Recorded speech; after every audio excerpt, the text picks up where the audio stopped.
You know, we all talk about a lot of stuff on social media, you know, and on YouTube, which I don't really consider a part of social media, but we talk about a lot of things, you know.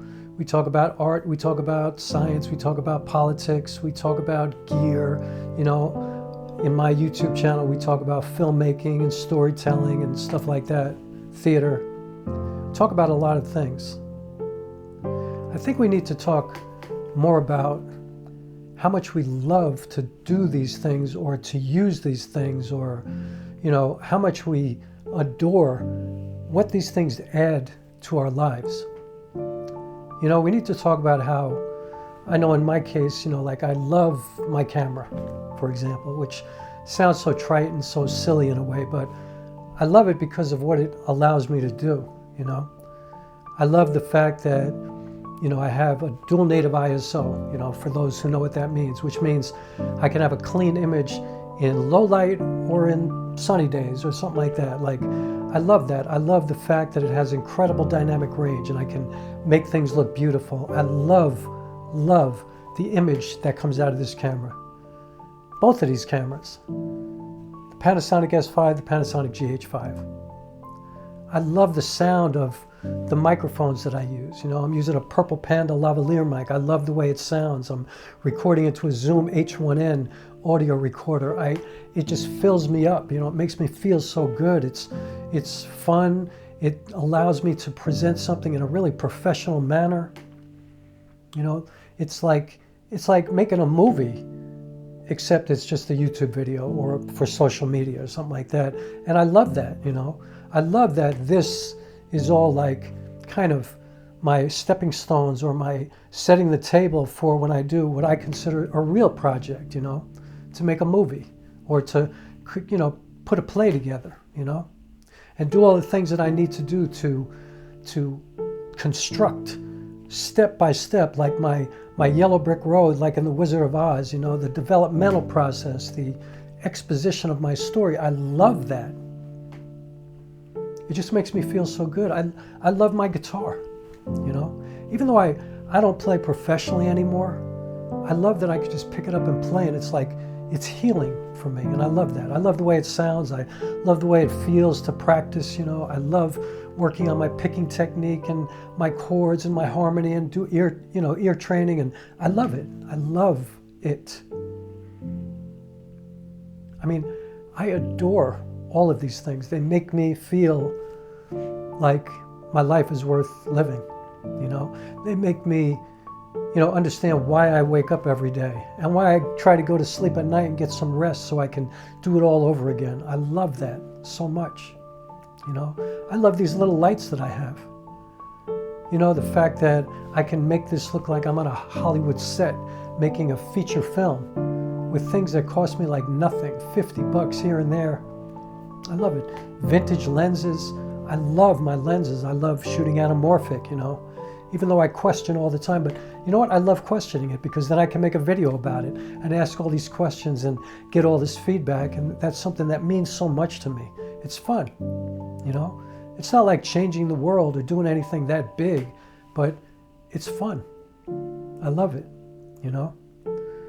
I mean, amidst all the madness of the world and everything that we have to deal with from day to day, the responsibilities of paying our bills and taking care of our health and taking care of the people in our families or our community and our friends or whatever, it's just fun to have things in your life that you love, that swell your heart, you know, that make you feel inspired, you know, get you motivated to do shit.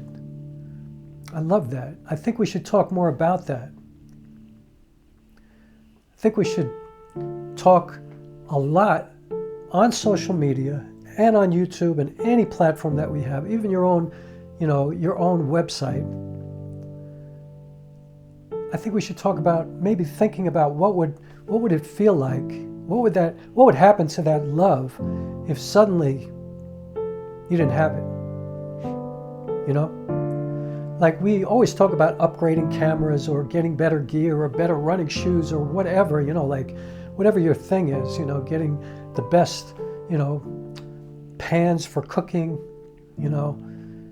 I mean, we talk about that all the time, but we don't sometimes appreciate what we have, and we don't often think about, what if we didn't have anything? What if it was taken away? What would we do? You know, what would we do if we didn't have the things that we love? What if we weren't allowed to use the things that we love in exactly the way we want to use them? What if we weren't able to tell the stories that we wanted to tell, no matter what? You see what I'm saying? Like, what if somebody restricted you from expressing yourself in the way that you want to express yourself, in the way that you feel like you need to express yourself? But what if somebody wanted to suppress that? What if somebody would come for you if you told the stories that you wanted to tell? And what if they took all the stuff that you had that you loved? You know, what if they shut you down? What if you couldn't get on social media anymore? What if you couldn't have a website because there was no internet access? What if you couldn't even talk to your friends freely on your cell phone because you'd be afraid somebody else might be listening? Somebody might show up at your front door the next day simply because of what you said, what you're talking about. Even if it's not what you meant, if it's what they thought you meant. Think about losing what you have. What if you didn't have a camera with, you know, all the buttons and autofocus and, you know, IBIS? You know, what if you didn't have stabilization? How would that feel to you if suddenly you had to figure it all out? Could you even do that? And God forbid, what if you didn't even have your camera? What if you did have your camera, but you couldn't use interchangeable lenses, and you couldn't change focal lengths, and you couldn't play with aperture? That would be bad enough, right? But imagine if somebody took your camera, took your guitar, wouldn't allow you to email people anymore. What if you couldn't text freely and talk about the things that you want to talk about with your best friend or your boyfriend or your girlfriend or your husband or your wife or your children or whatever? What if you had to, like, go to a basement somewhere or some out-of-the-way place to talk freely? I think we should talk about stuff like that. I think the things that we talk about are an incredible privilege that we have. You know, we're spoiled. Maybe we take these things for granted. Imagine if those freedoms were taken from us. You know, we're sitting here in the camera space talking about, should I go with a Lumix or a Sony or a Canon or a Fuji? You know, if you're a musician, you're like, should I get a hollow body guitar or a solid body? You know, what kind of microphone? Should I spend $3,500 on a microphone? What kind of songs do I want to write? What kind of play do I want to write? What is in my screenplay? Do I want to talk about politics? Do I want to talk about identity? You know, do I want to write a story about somebody who is having religious difficulties, you know, trying to decide who they are spiritually and what they believe in and what the world means to them and what their life means to them? Can I express that? Can I create a beautiful story based on those difficult things freely and get a performance space and share it with people, or make a movie? Can I do that? What if you can do that now, but what if I couldn't do that? What if that was taken from you? What would you do? How would you feel? Would there be any love left in your body? Once you start getting those things taken from you, first the physical things, and then the spiritual things,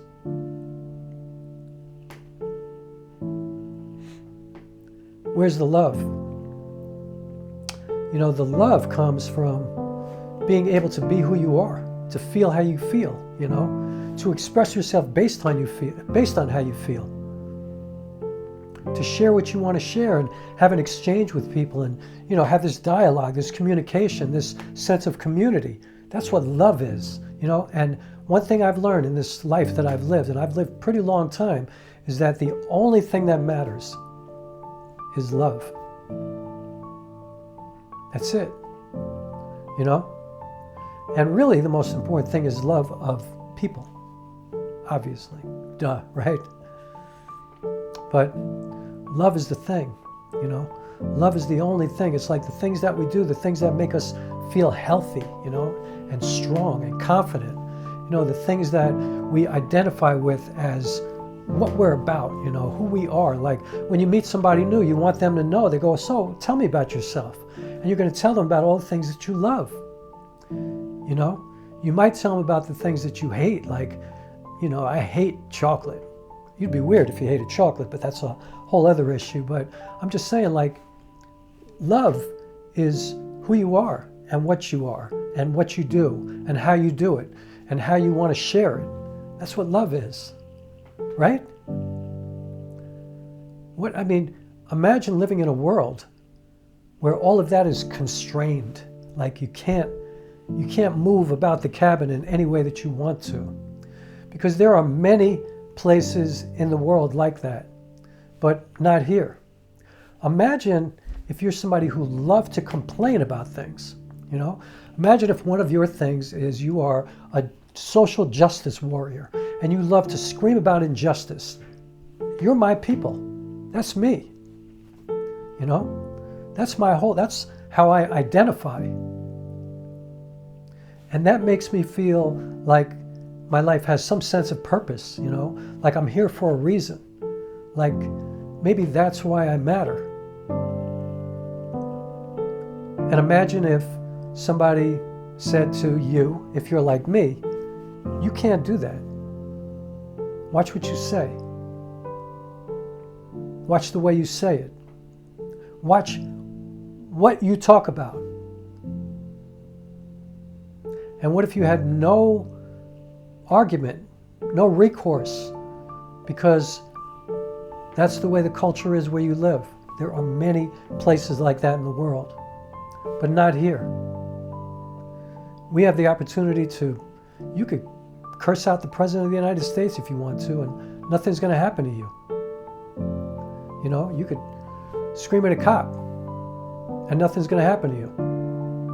Well, as long as you're white, but again, that's a whole other issue. But you know what I'm saying. The thing is, love conquers all. That sounds so cliche. And it is cliche, but it's the only thing that's true. The only things that are true are love and death. I guess in birth. But you have to have love in your life, and you are going to die at some point. And you don't want to start dying while you're living.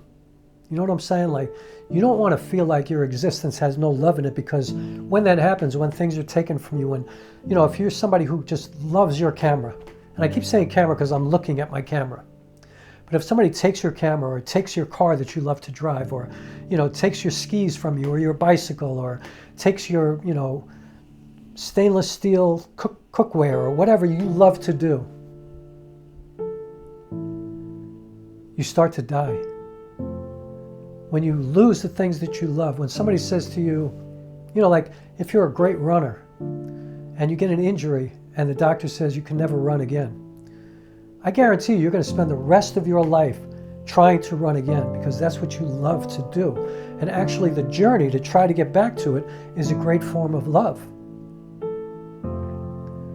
But if somebody just says to you, no, you will never run again, and if you try to run again, I will imprison you, then you will just start to die. Then you're stuck in your body. Then you're stuck in this life that has nothing. It's just dull. It's dead. It's death. It's zero. Nada. Nunca. Nothing. Life is about love and the things that we love and the opportunity to fight for them.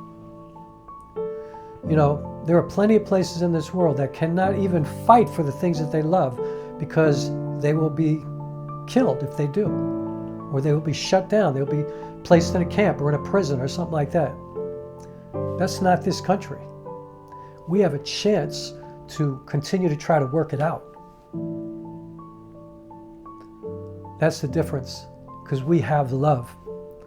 Because all of us in this place who have differing opinions and different points of view and different hopes and different dreams and different fundamental belief systems, religions, and our cultures are different, all of it. It's like that used to be a conversation of how beautiful we were, but yet That's changed.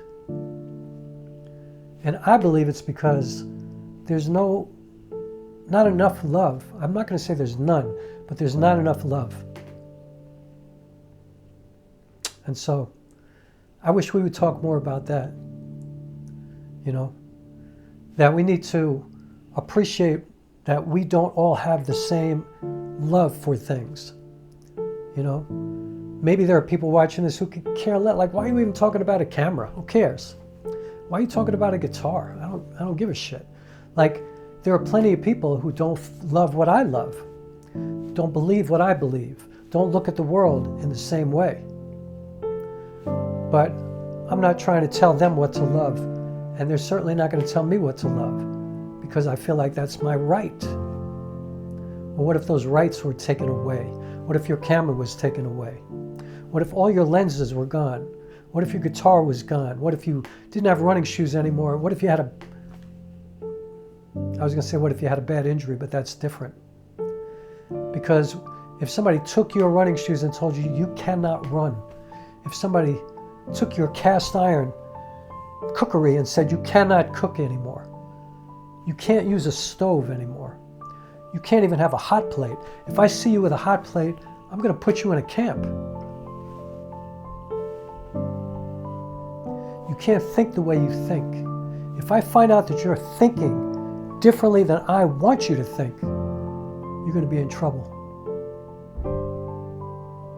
You can't have the hopes and dreams that you want. I mean, if you have them, keep them to yourself. You're not going to infect anybody else around here with what you think, because what you think is different. So keep it to yourself. Imagine that.